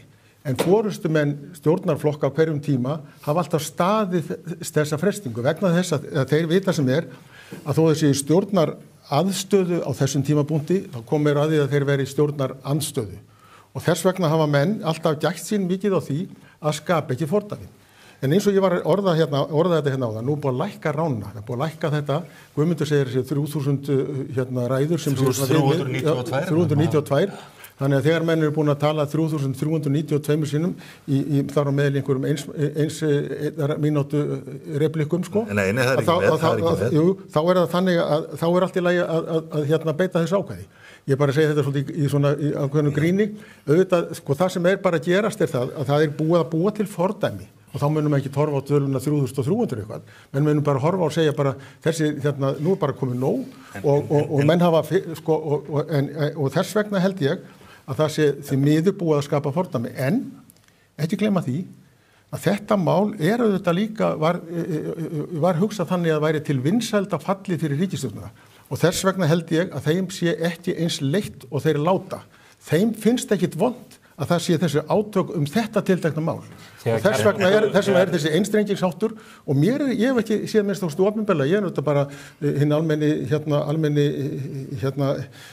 félagsmaður í sjálfstæðisfélaginu í Bolungarvík og veit ekki þessa hluti. Að öðru leyti því að ég bara ekki séð að einstæðar verið greint frá því að það hefur verið tilboð í gangi einhverja hugmyndur hvernig megi leysa þetta eða neitt þess áttar. Sko við höfum dæmi bara frá Bandaríkjunum sem ég veit að þú þekkir vel til Guðrúnni. Mitch McConnell sagði 2013 þegar demókratar beittu kjarnorkuákvæði þar inn í þinginu. Hann sagði, varðið ykkur á þessu og ég mun minna ykkur á þetta þegar að þið verðið í minnihluta. Er þetta ekki einmitt hætta? Að núna þegar að menn virkja þetta ákvæði, draga það úr púlsi sínu, að þá verður þetta bara nota til að taka niður mönnum þegar mál eru vinsæl. Það er einmitt mjög gott að nefnir Bandaríkin þessu sambandi. Ekki viljum við fara í þeirra leið og haga okkar verklagi á Alþingi Íslendinga eins og það gerist í bandaríska þinginu. Við höfum frekar hort til þess og skoðum það þess hvernig hlutinni ganga fram. Ég var í Svíþjóð í 6 ár. Hildur Sverrisdóttir fór yfir það í viðtalinu fyrir. En eigum við þá ekki einhenda okkur í það núna á haustdögum? Því að eina nefndi þá oft hafi verið nefnt að beita þessari 71. grein og menn hafi fallið frá því. Jafn ofta og ekki oftar vorum við líka að ræða það hvort við gætum ekki að haga þingsköpum meira eins og gerist og gengur á öðrum Norðurlöndum. Það sem að málþófur nánast verið ekki óþekkt. Já, en þar sýna forsætisráðherra tilraun til þess að eiga samtal við menn og miðla málum. Forsætisráðherrann sem að núna situr hefur engan áhuga á því. Ekki halda því fram að hún Kristrún það staðfesta allir í stjórnarandstöðu. En ég held líka ég held að lykillinn að þessu líka sé sá að menn. Er þetta ekki rétt hjá mér Einar? Höfum við ekki oft rætt það? Jú, við höfum oft verið að ræða þessi hlut og ég er algjörlega rétt og mæl þú manna heilastur. En svo bara gleymum við svolítið þegar við förum í svona aðstæðuna og alveg svo ég geti nefnt mörg dæmið sig en það sem ég er að segja ég held að lykillinn að þessu einn lykillinn skulum segja sé sá að í málum sem að allir sjá fyrir að verði mikil átakamál þurfi menn bara einfaldlega að ætla sér góðan tíma menn þurfa að taka tilhlaup menn þurfa að kalla borðinu fólk miklu fyrr til dæmis held ég hefði verið mjög til bóta í þessu máli tiltekna að kalla til að borðinu meðal annars fulltrúa stjórnarandstöðunar í þeirri vona að það kæmi uppbyggilegar tillögur, menn færi ekki bara stjórnarandstöðu gírinn og það það sem að mér hefur verið sagt af mínum kollegum að eigi sér stað á Norðurlöndunum, það sé samráðið á miklu fyrri stigum og þegar maður horfir svo á það hvernig þetta mál þroskaðist og kemur inn í þingið, fullbúið og menn segja nánast að frá fyrsta degi alveg ljóst mál að menn ætla að vígbúast, þá segi ég, þetta segir mér það að menn voru að búa sér til bardagavettvang sem þeim hendaði vegna þess að Guðmundur alltaf að segja og þess vegna segi ég þetta og það en maður lítur það sjálfstæðisflokkur og tóku það prinsip ákvörðun þetta skal ekki fara í gegn því að hér prinsipmál að ræða hér harða pólitík að ræða sem skilur á milli þetta sjálfstæðisflokksins þeir hækka þess að skatta til góðu og hvert þá vandamál ég skil ekki fara með fræðilega fyrirlestur það fyrir meina færðist mönnum ekki einfallega of mikið fang sem birtist þá, svo ég taki annað dæmi að þessu strandveiði rugli atvinnuvegaráðherrans þar sem að hún lýsir því yfir að það eigi að tryggja þessa 48 daga svo kemur í ljós að þau hafa ekki forsendur til og vita ekki hvernig þau eiga að útfæra það og ennþá þegar núna komið inn á 12. júlí eða 11. júlí að þá vita menn ekki hvernig eigi að tryggja þess að hefur ekki bara verið of stór það eru náttúrulega 60 mál sem bíða það vita það allir, þau verði ekki öll afgreitt það liggur í augum upp og enginn að gera kröfur ég fór til að mynda og kíkti bara á þingvefinn og það einhver 40 mál sem bíða annarar umræðu er búið að leggja þar inn það dettur engum í huga, þau verður kláruð það þarf að semja það og ég ætla bara að því að mætti halda þeir sem að horfa og hlusta að þeir einar séum ósamölum allar skapaði hluti. Þannig ekki. Alþingi Íslendinga leið mér að ljúka eina, Stefán Einar. Þetta góður vinnustaður, þetta góður andi öll í öfnu, þetta takast menn á, verða ósamölum málefni, verða ósamölum gangverkið, eins og gerist núna, en ég trúi ekki öðrum því þessi 63 þingmenn sem voru kjörnir af þjóðin allri, þeir hafi þroska til að bera, til að setjast niður og finna lausnir á því að þessu þingi ljúki með mannsamandi hætti. Það er eiginlega það sem ég er að segja. Stefán, má ég ekki bara aðeins komast aðeins hérna, þannig að þetta er bara svona tveggja manna tal og ég áhorandi. Sko, það sem ég er að segja, sko, á sínu tíma, þegar við settum á veiðigjaldið, hérna á sínum tíma, þá var það aldrei erfitt mál fyrir Sjálfstæðisflokkinn. Þannig að Sjálfstæðisflokkurinn hafði talað gegn slíkum hugmyndum. Þá gerist það að það inn í þinginu. Ég meina ekki nýtt hjá Sjálfstæðisflokknum. Það var á móti EES og síðan með því. Já, það gerist það í þinginu að það flutt fyrir þingsályftunartillaga af þeim, þá var þetta að ég hygg formanni Alþýðubandalagsins, Margréti Frímannsdóttur, allavega, og það bara ákveðið að taka þessa tillögu, samþykkja hana og stofna síðan til nefndar sem að síðan lagði drög að því sem að hafi verið kallað þessi veiðigjöld í sjávarútvegi. Og þetta var allt gert og undirbyggt afar vel og ég veit vel að þetta var mjög erfitt mál fyrir marga í Sjálfstæðisflokknum, þetta var erfitt fyrir marga í atvinnugreininni, en þetta var hins vegar vel undirbyggt og kynnt með öllum hætti. Og ég hefði til dæmis kosið það að núna hefðu menn bara sagt og sest niður og sagt, heyrðu, nú skulum við aðeins hægja okkur, þetta greinilega komið mikið óefni þetta mál, við skulum vita hvort þið getur leitt þetta í jörð, við skulum gera samkomulag eins og... Akkur komið í óefni? Af því að þetta Af því að Sjálfstæðisflokkurinn er á móti? Nei, þú sér bara... Ég skil ekki það nú bara öll þessi sveitafélög líka. 26, já, það eru sjávarútvegssveitarfélög. Já, við erum bara að fara yfir þann lista. Og hérna, og ég er að segja að þetta er komið óefni að því leitinu að það er í fyrsta leið ágreiningur og það er líka og það er búið að sýna fram að afleiðingarnir verða neikvæðar fyrir mörg. Því að mála hefur tekið í gíslingu? Nei, ég er ekki að tala um það. Ég er að segja að þetta mál hefur alvarlegar afleiðingar. Ég er ekki að segja afleiðingar fyrir afleiðingar fyrir byggðirnar sem að byggja á sjávarútvegi, afleiðingar fyrir sjávarútvegsfyrirtæki, það er búið að sýna fram á það. Og það er náttúrulega undarlegt að fólk eru í þínu ranni, auðvitað ekki þú því þú ert skynsamur maður, fara ráðast á þessa fulltrúa 26 sjávarútvegssveitarfélög og segja ekki að marka þá. En segðu mér hérna rétt í lokin. Og ég ætla bara að nefna að því að þau mál sem bíða annar afgreiðslu þingsins eru mörg fer. Gömlu mál fyrir ríkisstjórn, endurbætti vísusum og löguð. Já, löguð, til betri vegar. Það verður gaman að því að kannski taka það ekki. En segðu mér eitt, Guðmundur, og Einar líka, ég ætla að kalla eftir ykkar sjónarmið þetta. Nú er þessu ákvæði beitt og því hefur ekki verið beitt hér svo áratugaskipti. Það er gríðarleg reiði í þinginu og það er vík milli vina. Við sjáum það sem að förum þetta niður í þinghús. Þú segir að nú þurfum menn að ná sátt, þinglok. Hvernig eiga menn að ná þingloka samningum eftir þetta? Eru einhverja líkur á því að menn setjast niður og gera það? Já, ég meina, það er engin kjarnorku sprengja fallið, sko. Jú, þetta hugtak kjarnorku ákvæði er alveg fjarri lagi. Þetta er bara venjulegt ákvæði sem hefur lítt notað, sem betur fer, er varúðarástofun. Ég hef alla trú á því eins og ég nefndi áðan að meira og minni hluti getur náð saman málið. Við gerðum það í gamla dagina. Það var tekist á og stóru orðuláttinn falla. Ég meina þetta er engin endilok neins. Þetta er upp á nýrri og spennandi kjörtímabili fyrir flotta ríkisstjórn. Ég ótti eftir í gærmorgun að þetta er endilok lýðveldisins. En hvað segir Einar? Heldur að það verður þetta ná samkomulag? Ég segi nú bara eins og ég man ekki hver sagði þetta, sko, að lokum er þannig að þetta fer einhvern veginn, sko.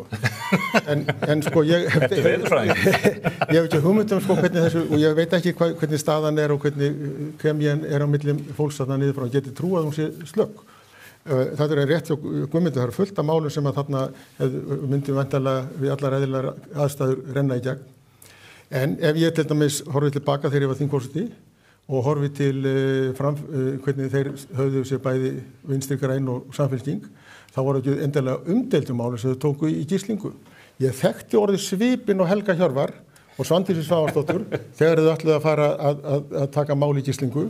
Og ég sá bara þau fóru niður eftir svona og svo stoppuðu kannski með mál 5 sem var tilskipun Evrópusambandsins frá 1067 einhvers skramban Sko, ef að menn Samfylkingin á engin Íslandsmet í málþófi í þinginu. Flettið þið upp, engin. Ég get sagt, elsku vinurinn minn. Já, lengstu samfund. Ég satt á forsetastóli þá. Ég satt nú á forsetastóli og mátti nú lengi hlusta á þetta. Nei, ekki þig. Ég var ekki á forsetastóli þá, ég reifstu þig. Mér er sagt að 3 hafi látist úr leiðindum undir þeirra ræðu. En ég er bara að segja það að sko, þannig var þetta þá. Þá tóku menn svona mál sem að sko undir eðlilegum kringumstæðum fengu engu umræðu, voru kannski rædd í 5-6 tíma og þannig þetta var ákveðið form af tafaleikjum og menn byrjuðu bara nógu snemma og þannig að menn gátu verið að gera þetta svona og byggja upp svona pressu. Þannig að það alls konar trikk sem menn geta bara lært bara á því að fara og sjá, bara leitað í smiðju flokkssystkina Guðmundar Árna, hvernig svona hlutir eru gerðir.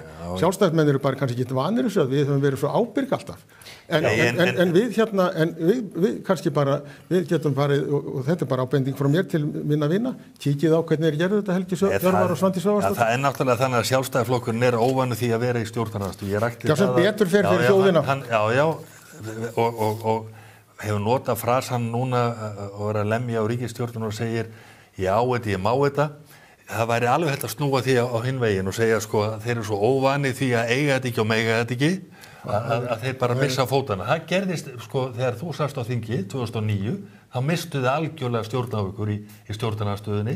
Mér finnst það að vera endurtaka sig núna, en svo róast þetta nú allt saman og það kannski mælist best á okkur tveimur hér. Við tókumst á, eins og hundar og kettir oft á tíð og erum ennað, en við getum hins vegar sko sest niður og ná samkomulagi ef það eru verið á því. Og ég trúi því að ágætið þingmann okkar gerir það. Þú er eitt verkefni inn í helgina Guðmundur Árni, það er að kenna forsætisráðherrum á tölvupósti sinn. Hún er með eitt... Heyrðu, ég þarf að koma með skilaboð þar því að í inngangi þínum að þá nefndur það að enginn svaraði þér.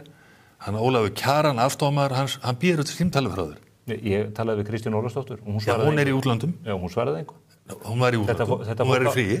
Óli Kjaran býður eftir að hringja. Fólk á að svara. Kristrún kemst til þín að lyktum. Og Kristrún á að svara. Og hún á að mæta og ræða við alvöru fjölmiðla alvöru mál. Ég er ekki ritari hjá henni, en ég hef bara upplýsaður stöðumál. Og ég ætla líka að fá að taka fram að þú kemur alltaf búinn og búinn og það er alltaf gaman að fá þig hingað í heimsókn og þá við ykkur báða og nú sitjið í súpunni því að það var svo ægilega gaman að þið eruð komin hérna strax í haustið minn.